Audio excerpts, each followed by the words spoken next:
Hello, everyone, and welcome to AMI Sites. I am your host today, Lynn Ozer, president of Multifunding. And unfortunately, AMI is traveling as usual, and therefore I get the privilege of interviewing our guest all by myself, which I really do like, actually. Anyway, today, our guest is Jim Jacobs, owner of Focus Insight, a national market research company. And that's only the tip of the iceberg. That's the company that he owns. That's not everything about him.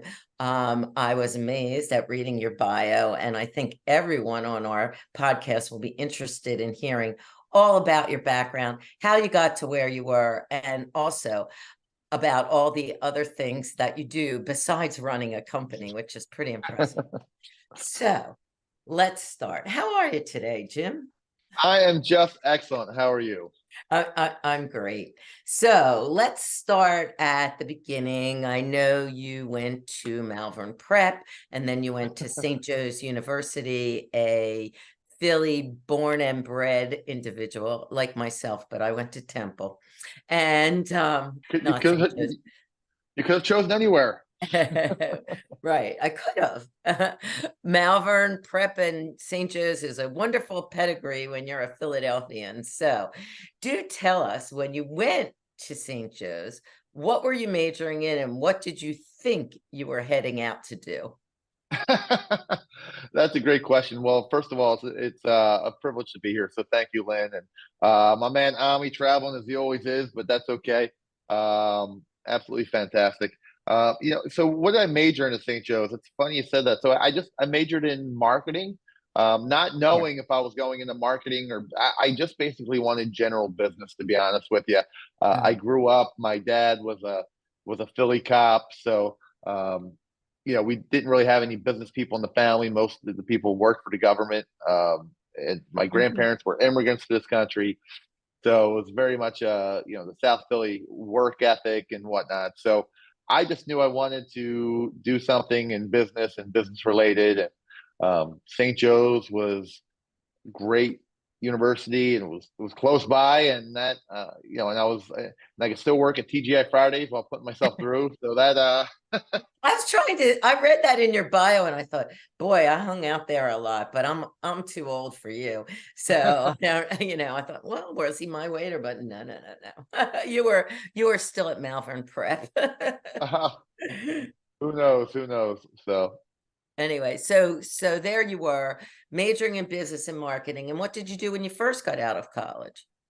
it's funny you mentioned that. When I first came out of college, it's very similar to how it is now. I think that a good recession comes every 7 to 10 years, it seems like, and we're Whether we right need it or not. we need it or not, and we're right in the thick of it. And it was kind of amazing because when I graduated, that was people's parents were getting laid off. They weren't really hiring new college grads, which was absolutely crazy. So um, I actually worked at TGI Fridays, and I used to wait on all the TV people that Oh, used to yeah. from Channel 6 and Channel 10 that would come in on Wednesday nights. And it was funny because I listened to Charles Barkley on Spitting Chicklets about him eating there when he thought he was getting traded to the Lakers, and I was his waiter. I'm listening to this podcast 30 years later, and I was like, I was his waiter that day. I remember that day. So it was kind That's of wild. hysterical. And through that, I ended up interning my senior year with Channel 6 ABC across the street. All Right. because I waited on the sportscasters, and it was right place, right time. I asked, which is one of my talks I give, the power of ask. But I asked, hey, do you need any help with interns? And they said, we need them right away. And I went in there and I was an intern the next day, and I got a chance to do a lot of things people dreamed of. And I stayed in that industry for probably about 5 years, working in Wow. sports and television. So it was fantastic. That's great. Who was the sportscaster at the time? Gary Papa, the team was Gary Oh, Papa. yeah. Yeah, the late Gary Papa, who was very much a mentor to me, Bill Andrews, Jack Brable, Oh, and Scott sure. Palmer. So I got to know Yes. all those. Scott This is Plum. this is I this is remember all of before them. Right, when everyone used to wait till 6 or 11 to get their news, now you look on the phone and you can get anything you need right away. So I know. it It's was a so different different. time. It was a neat time. It Yeah. was a very neat era to break Great. stories and things like that. It is a So great story. So you worked there for 5 years, and then what did you do? But that's pretty exciting. yeah, so I worked in. Especially, I might add, which you're going to get to, you do have an extreme passion for sports, especially ice hockey. And I know it must have been a dream come true. Yeah, it was a lot of hard work. It was a lot of crazy hours, but it was a lot of fun too. And I had this list of all these different events and things I wanted to cover. I mean, I was there shaking hands with Allen Iverson when he was drafted. I have a picture of Kobe Bryant hugging me after he was drafted because we used to work out together, and he's wearing a Charlotte Hornets hat. And I think it's probably the only 10 minutes of his life he's ever worn a Charlotte Hornets hat, right? So because he was traded that day to the Los Angeles Lakers. So And it, you were there. yeah, great video of that, and it was really neat meeting these people, or meeting the athletes and whatnot. But after doing that for a number of years, I kind of got bored of it. I did all the things on my checklist I really wanted to do. The only exception was watch the Flyers win a Stanley Cup, but so we're still waiting for that. But I really got a Now, chance see, now I know you're way younger than me because I remember when they did. So it was really a neat experience, and it really taught me to, Gary Papa gave me a very good lesson. He said when he sent me down as an intern, he said, the NBA was in town. Okay, go, make sure, I want you to interview Patrick Ewing. And I'm like, oh my God, Patrick Ewing is 7 foot tall, right? He was an enormous center. You could make sure you get sound from him, make sure you get sound.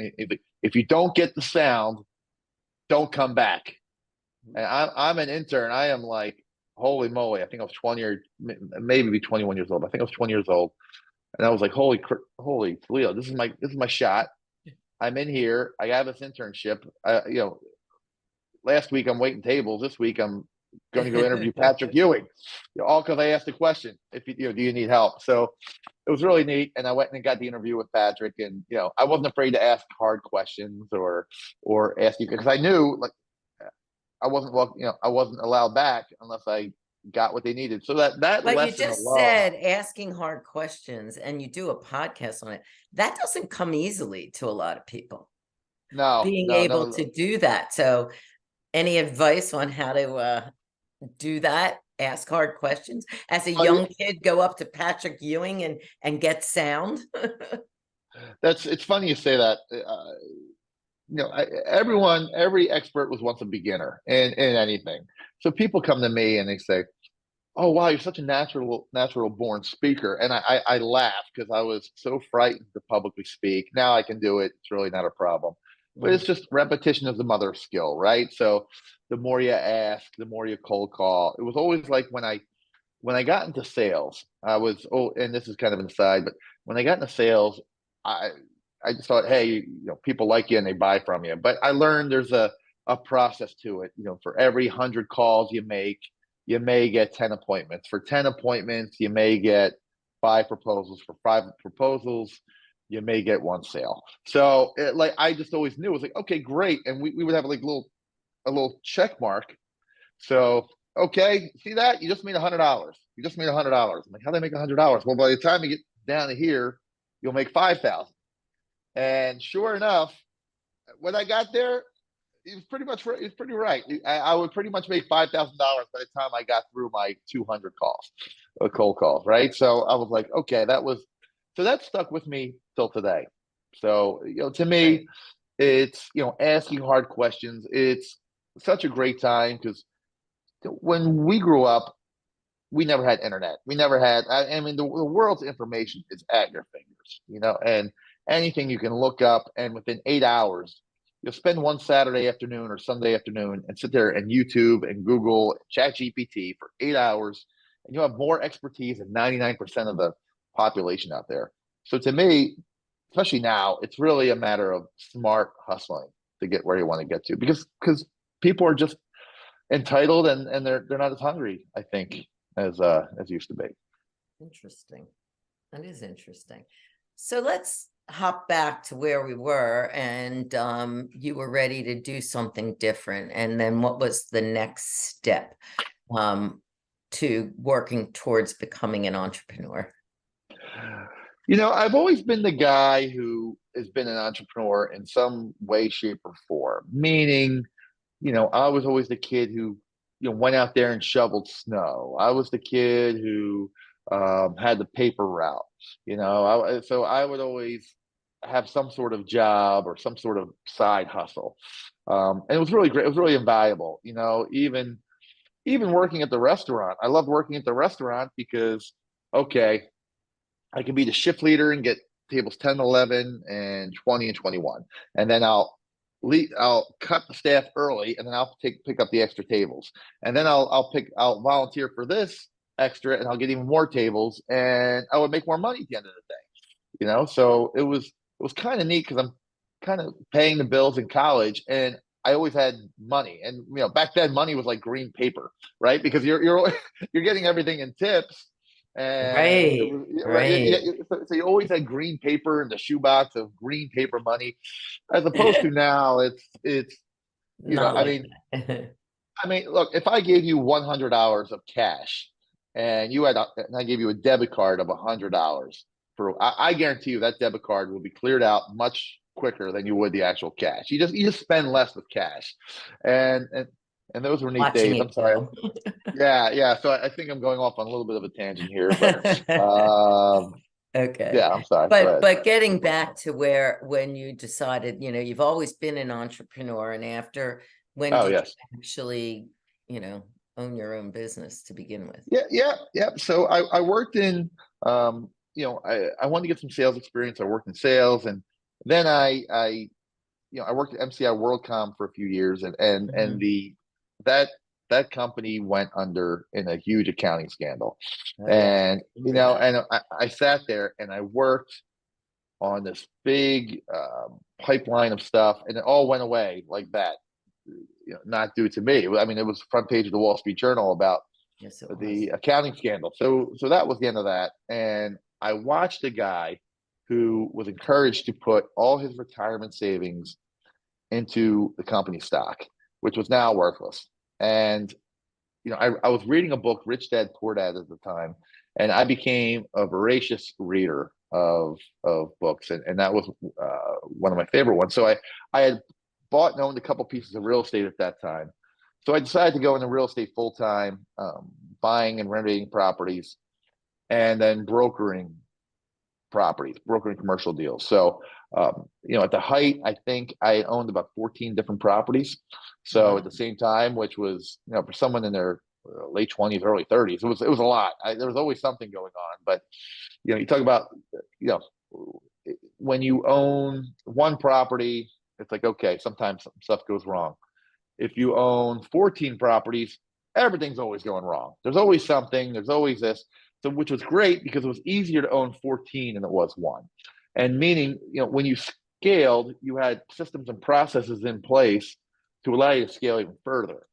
So I really learned a lot from TGI Fridays and how they had systems and processes. Like, for example, I still to this day, 7-minute appetizer, 10-minute for an entree. I still remember that to this day. I still, when I prepare food in my house, I hurt my shoulder playing hockey.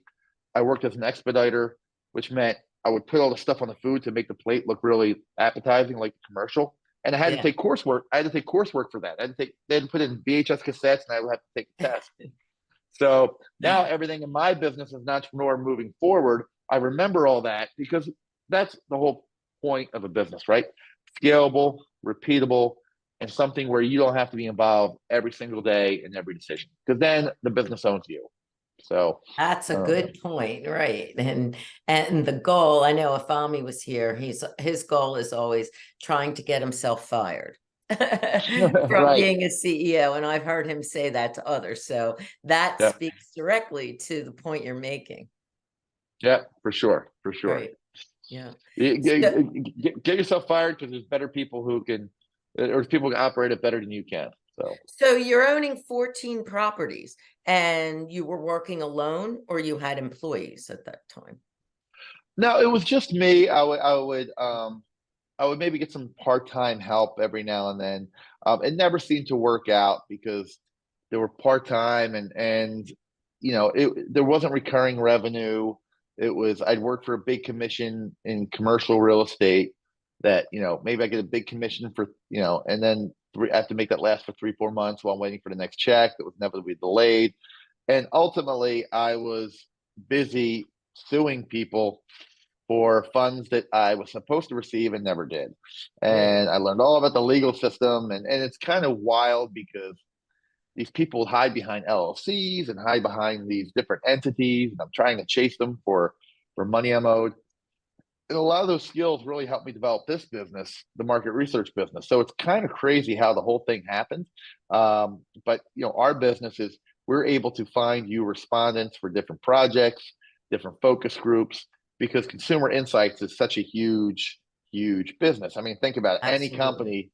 Any company wants to know why their customers are buying, what their hot buttons are, and what makes a consumer tick or what makes their service special. And that's what we do now. And is really okay, what's the pain point here, and how do we uncover it, and how do we find the people to do it? And a lot of those skills in the early days was figuring out how to look and find people. And even if something is, I sat there one weekend, I saw Facebook, I wanted to learn this opportunity, I got on all weekend, sat in the house and learned Facebook ads, did everything I could about Facebook ads for 48 hours. And weeks later, we are finding these super niche respondents that no other company that's been established for 30, 40 years in the business could find. And I'm finding them with a few mouse clicks. And this is back in the day before Facebook, changed the algorithm, and you could really target just about anyone at the most micro level.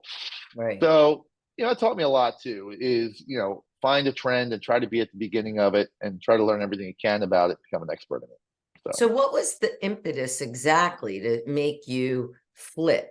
Or was it more gradual than I'm imagining when you went from the real estate into the market research? Or was there a step in the middle?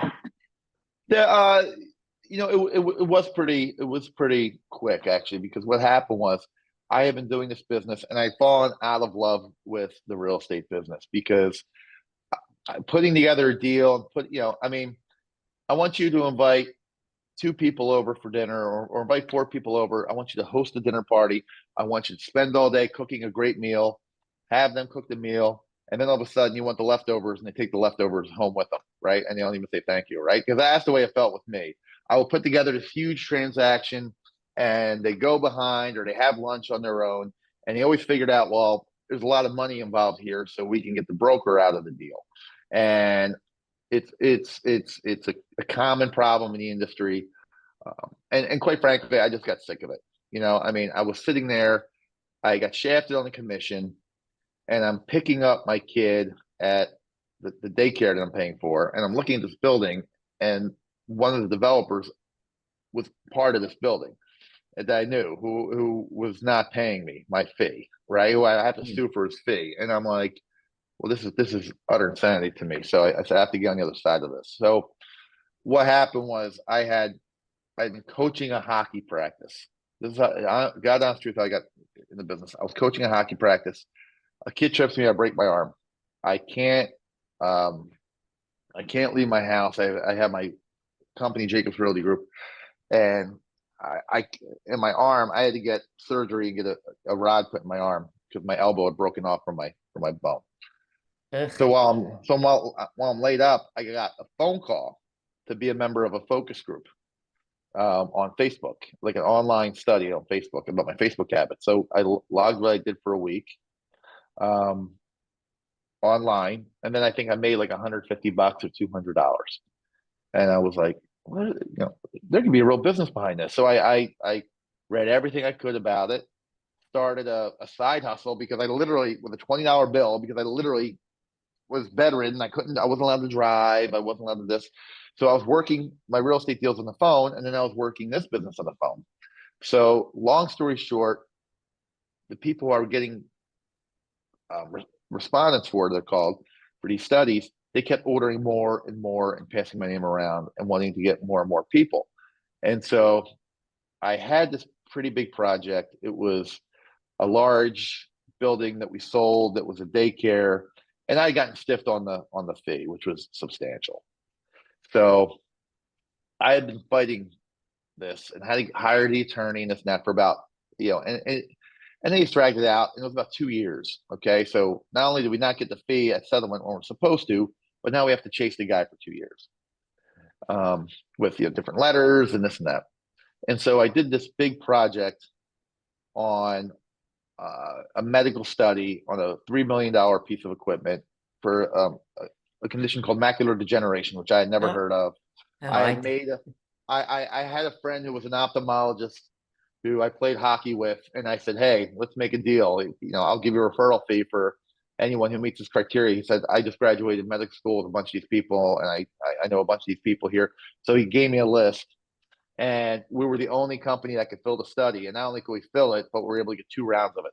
So about 2 weeks later from the end of that study, I got two checks. The one check was for about 4,000, which was supposed to be about 25,000 for my commission. But after the attorneys chiseled and this and the settlement, whatever, it came out to be 4. And then I got this other check in the mailbox, and that was for close to 10,000 from the study I did that no one else could do. And I looked at these things and I said, why the heck am I in this business? I should scale this business. And at the time, it was only me. So that's that's what when you I said, did. that's what I did. That's what I did. So that's such an interesting story, and the way that you did it all on your own and started it out. So what year are we talking about now that you're That starting Focus that was Insight? that was about 2016, 17. Okay. All right. So you got started in your market research before the great pandemic. And how did you scale it up? Well, it's funny you mentioned about the pandemic, and I got to know people in the industry who helped me out. Um, with okay, how do I scale it? And EO has been huge for that. There's people within my industry who are members of EO who I could call up, and always a very welcoming environment and give me great experience shares and whatnot. Is So that what when happened you got into EO, was in that business, or when you were in the real estate business? in the real estate business? So Oh, I've okay. actually been a member of EO with two totally different businesses that have started from zero. How So about completely that? different businesses, which is pretty neat. Um, so at any rate, so we were discussing how how I got to Scaling it, yeah. And then, scale yeah. the pandemic. So originally it's kind of funny and it's embarrassing to mention, but I have about 4 different emails for different people, and I steal some headshots from the web when it was just me, and you talk to Sally, or you talk to Fred in accounting, or right. So it all came to me, and I would just answer from a different email. Right? There were $5. There were $5 a month emails, and but that's That's how hysterical. you had to be scrappy to start it, right? So we did Understand. that, and then I started utilizing some people from Upwork, and just kind of like assistant to help, because this whole thing's bootstrapped, right? Everything had to make sense. There's but like social media is a gift from the gods, right? From the entrepreneurial gods. It's free. All you got to do. About that, So, yeah. so I worked on things like that. And then we were able to start affording people. And I used the website, listen to a podcast. I heard something called Hire My Mom. We're just say, hey, you have women with very good job skills, but they need to be home and work from home. So I said, okay, well, how can we make part of this job work from home? So we did. And then it was kind of wild because COVID hit, and we were only recruiting. We're a Philadelphia market research recruiter. So we had like 3 clients in Philadelphia that we were recruiting to their facilities. And it was like, oh boy. So now COVID shuts everything down. No one's coming in person. What do we do? So at that time, I said, well, we're going to be locked down for a while, I have a feeling. And I'm just going to work from the minute I get up till the minute I go to bed, because there's nothing else to do anyway. So I might as well put everything into the business. So that was when the business really exploded, because we changed and we pivoted from instead of being a local recruiter, we became a nationwide recruiter. And I remembered about selling advertising and whatnot. So I had spoken with EO about people in Google AdWords. And they said, hey, what's good now is the Google AdWords are based on supply and demand. They're cheap because everyone's cutting the spend, right? Because COVID hit. And I said, oh, there's an opportunity there. So there was all these different type of high profile advertisements I couldn't afford, but I wanted to get various trade magazines and whatnot. So I was on the offensive calling everybody, trying to get prime placement with these ads, and everyone was cutting off their ad budget because of COVID. And I said, hey, well, we're doing online, we're doing this, we'll help you make money. And it was a really rough couple weeks. And then all of a sudden, everyone, okay, we'll do a Zoom interview, we'll do this. And that's when we really were in prime position to explode. And we were hiring during COVID. We're expanding pretty rapidly. So. And so is that the basis now? Like you now recruit all over the United States? Your business is We do. national and everybody works from home because that's the way your business model works. Well, we do have some people who we'll meet with locally in Westchester, but for the most part, everyone, I mean, correct. I mean, 95% of our time is working, is working remotely. So that was adopted in COVID. We grew during COVID. So we have people in multiple states, and multiple time zones. So it's really been good. And so instead of being a detriment, it turned out to be a blessing for you guys to get underway.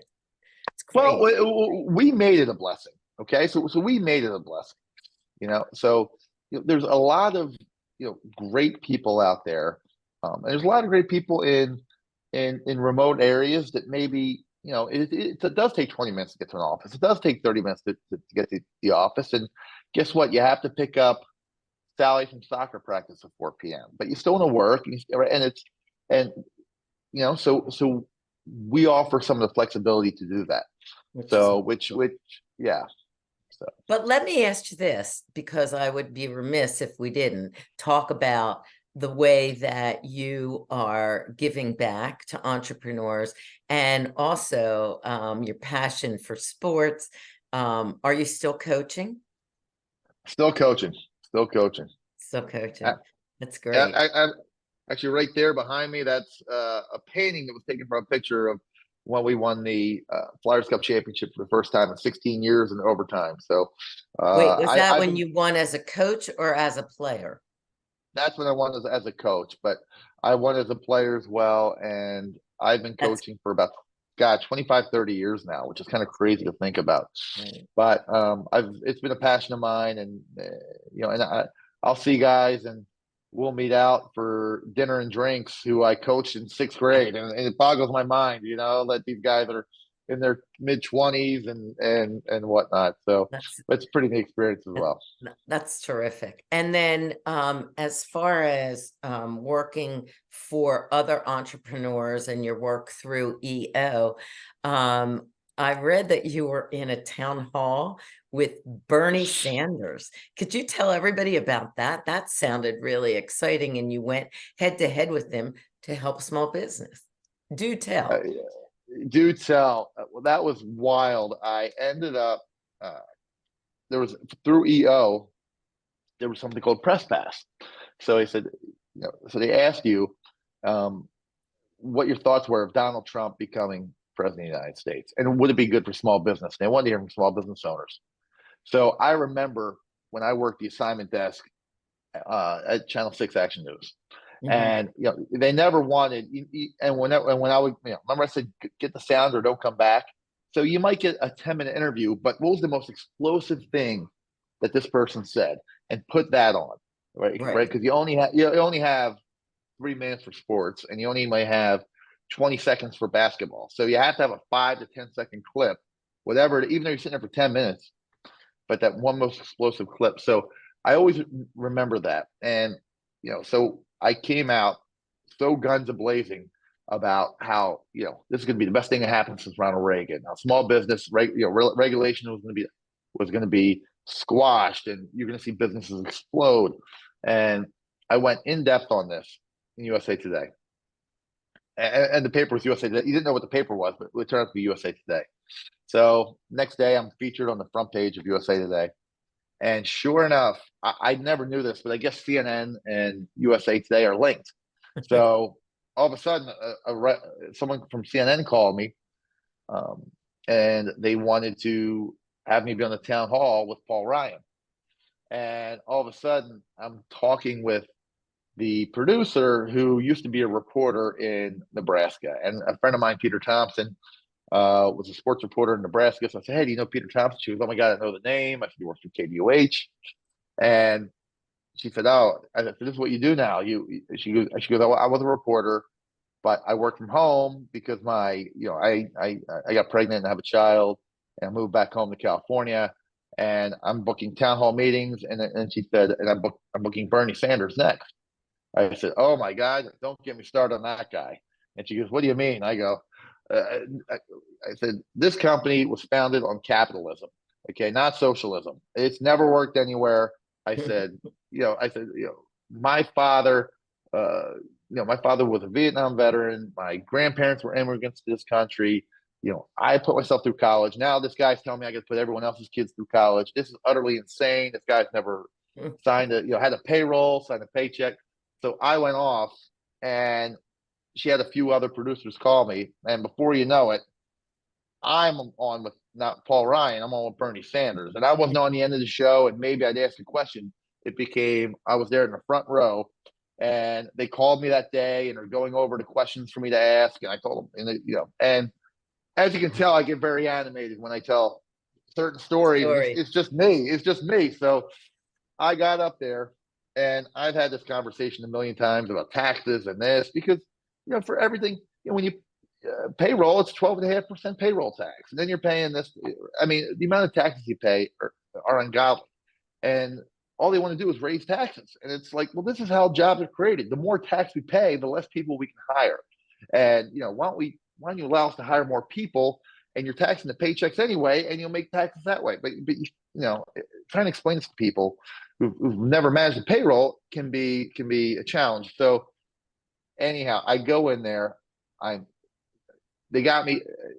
There's like 3 floodlights. You can't even see. You can't even see the stage. So we went at it about about raising taxes on small business. Well, raising taxes on small business is always something that people are concerned about, but taking it out of the political arena, advocating for entrepreneurs and small businesses and things that adversely affect them, and that you're obviously clearly passionate about is commendable. And are there other opportunities that you've had to advocate for small business?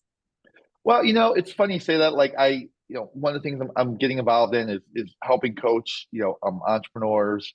Um, in terms of advocating, yeah, I've been asked, I've been on a number of radio shows and whatnot where, when that was hot, where they would ask my opinions on it. And a lot of it makes sense. I mean, all you need to do is go to your accountant, and you can get any accountant on here, and Ami can tell you, like, well, you got this tax, you have this tax, and at the same point, you have different tax deductions that you can take if you do certain things. So this is the greatest. This is the greatest country in America. Like, for example, there is a research and development tax credit where you get if you can hire Americans rather than outsourcing stuff overseas, which is I think it's phenomenal. Right. It gets people working. When we would do real estate, the number, for real estate developers and whatnot, the number one thing they always looked at was the jobs report. What's the jobs report? What's the jobs report? Are people working? Are people right? Because if people are working, they're spending money at Applebee's and on services and discretionary income. And if they're not working, right? So just raising a bunch of taxes, eliminates, slows down growth, eliminates people working, eliminates those people paying tax. And I'll tell you a neat thing. Okay, when I first joined EO, I joined the board. Okay, for Philly. So I was a board member of Philadelphia, and we had Global Learning Conference in Panama. So we went to Panama. We met with the president of Panama in a private room. It was It was exciting. absolutely wild. It was really neat.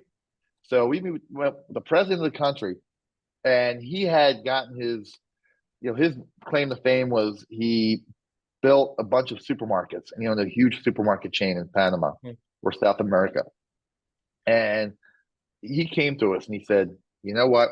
Any of you guys here who want to open up in Panama, some sort of brand," he goes, "I'll let you open, no tax. None of you'll pay any business tax. Open here. You have to be a citizen. Come see me. I'll make you a citizen." I was like, "Whoa." And he said, "You know why? Because we want you here if you're going to employ people. Because if you employ people, they're going to pay tax. So we need people employed because more employed people pay taxes. When they're not employed, they don't pay tax. That's simple."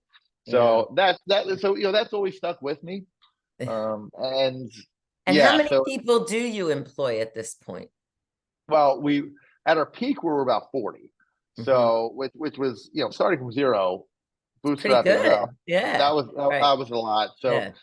this and this year we were too heavily weighted. We've resized the ship, so we're about half that right now. But Yeah. we had to unfortunately have some layoffs at the beginning of the year. But the whole market, the whole industry went into a tizzy because a lot of our clients had massive layoffs, and we didn't realize were affected. Like Facebook laid off, Amazon laid off, like a lot of these companies who we've done significant Right. business with Right.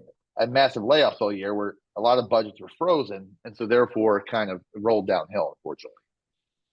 Well, So before we end, I'd like to ask you, what would be your one piece of advice to an aspiring entrepreneur who is facing challenges? number one, start. Okay, start with what you have, where you are. Start. Okay, that's everyone's like, I'm waiting for this, I'm waiting for that. I'm not sure if it's the right time. Nothing. Every Make your business plan. Okay, you know what goes according to plan, Lynn? Nothing. Nothing. Nothing goes according to plan. Nothing. You're gonna do half the revenue, and your expenses are gonna be three times what you project on any spreadsheet, right? It just happens. But you got to be in the game, and you got to swing the bat. I mean, if you told me I would have Great. a I would have a nationwide market research business and do business with Pinterest and Samsung and some of the biggest names in the Fortune 500, I would never have believed you. Okay. I didn't know this industry, and I founded a company in it. Now I do, right? But it was the same thing. You know, it was such But opportunity. that's really actually an incredibly good piece of advice. Write a business plan and start. Because Right. if you're waiting for the right moment or at the time where you think nothing's going to happen, you're never going to start. So that's I, really good advice. I, my first property I bought, I kid you not, I walked around the corner. I saw a property for $72,000 in Manio. I bought the thing. Okay, I figured out how to. I didn't how to get the money. I didn't have the money. I bought it. I went in. I made settlement. My bank account's drained. I'm 24 years old. There was a dryer in the bathroom. Okay, so the dryer was taken away, even though it was written in the contract it was supposed to be there. Right, they're supposed to leave it, but they just took it. So now, like, how do I enforce it? Right. Well, like they just kept it. Like, right. They put all this stuff in the contract. They're supposed to leave, and then they leave. Well, now how do I get it back? Will you sue? Well, yeah, Uh, no, right? It's like, so my foot, so there's a left plank and a right plank. My foot goes through the floor, right? And oh, no. I got to tell you, so I sold that property for about $300,000 a few years later. I made every mistake, about 10 years. I rented it out, but if I wasn't in the game, I wouldn't have figured it out. And like that's the only way you learn is Well, that's so. a great way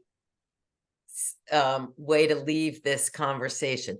Get in the game, be an entrepreneur. And so, Jim, it was just so fun to listen to everything that you had to say. I could listen for hours, but I know there's time frames here. If someone wants to get in touch with you, what's the best way for them to do that? Absolutely. Email me, Jim at Focus Insight, FOCUSINSITE.com. email me. I have Rhea, who's my assistant. She'll check my email and would love to speak with you. So absolutely, That's please great. get in touch. Love to speak with any entrepreneur, aspiring entrepreneur, anyone. I was the guy who knocked on a lot of doors. Okay, so if someone wants, wants some of my time, please email me. I'll be happy to talk Thank to you. you so much.